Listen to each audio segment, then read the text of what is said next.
Hey guys, welcome back to Screen Orb. Today we'll talk about all the satisfying moments on My Feet Are Killing Me. Let's head into it. Number 5. High arch foot or pes cavus. In a normal foot, a gait cycle begins with the arch in a flattening position, allowing the foot to be loose enough to adapt to the terrain. When the leg is perpendicular to the ground, the arch begins to rise to allow the foot to lock and support the weight of the body as it's propelled forward. In individuals with a flat foot or pes planus, the foot stays loose and unlocked. In those with a high arch or pes cavus, the arch doesn't flatten with the weight bearing and the foot stays locked. The foot is not flexible and thus pounds the ground as the person walks. Neurologic conditions such as cerebral palsy and Charcot-Marie tooth or CMT can result in a structurally high arch foot. Many patients with a pes cavus can develop calluses and pain at the heel and ball of the foot. Treatment requires an accommodation to help absorb and increase pressures in those regions, such as different inserts to pad the foot rather than control its movement. Over time, this condition could kill Sebastian. So, how are you doing? Nervous. Number 4. Flat foot or pes planus. The opposite of a high arch foot is a flat foot, which, due to its structure, is loose. Flat foot is among the most common structural deformities of the foot, in which the medial arch is collapsed or begins to collapse at some point. This deformity can be congenital or acquired if ligaments can no longer support the foot structure because they're injured, or become malaligned in later life. For a person with a congenital foot deformity of its nature, these are increased strains on ligaments and tendons, resulting in medical arch pain and overuse injuries. Treatment requires providing support to the foot in order to control the motion of the foot. These supports may include supportive shoes, inserts, or prescription orthotic devices. In severe cases, surgical interventions may also be necessary. The opposite direction.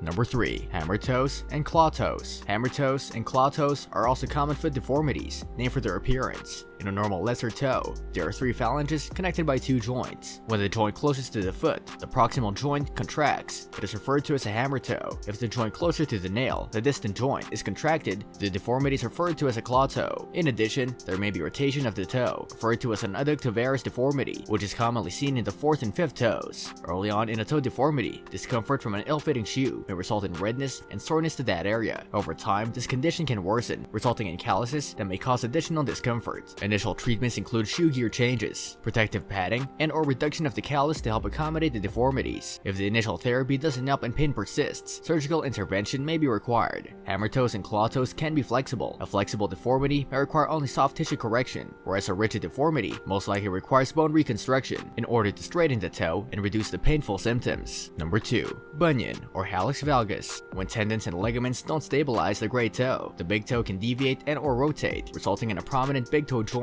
or a bunion along the side of the foot. With early detection and stabilization of the foot, symptoms may be prevented. Malalignment of the great toe joint causes bony proliferation, resulting in development of the classic protrusion of the side of the big toe joint. This may lead to swelling and increased pain, most commonly when a person wears tight and/or narrow shoes. These flares can be controlled through rest, icing, and proper shoe selection. If the flares worsen, medical attention may be required, utilizing anti-inflammatory medications. If symptoms and pain become persistent, surgical intervention may be necessary. This may include reconstruction and stabilization of the greater toe joint. The radiograph demonstrates a severe bunion deformity. To support these and also get a filler, but this is a really bad bunion deformity.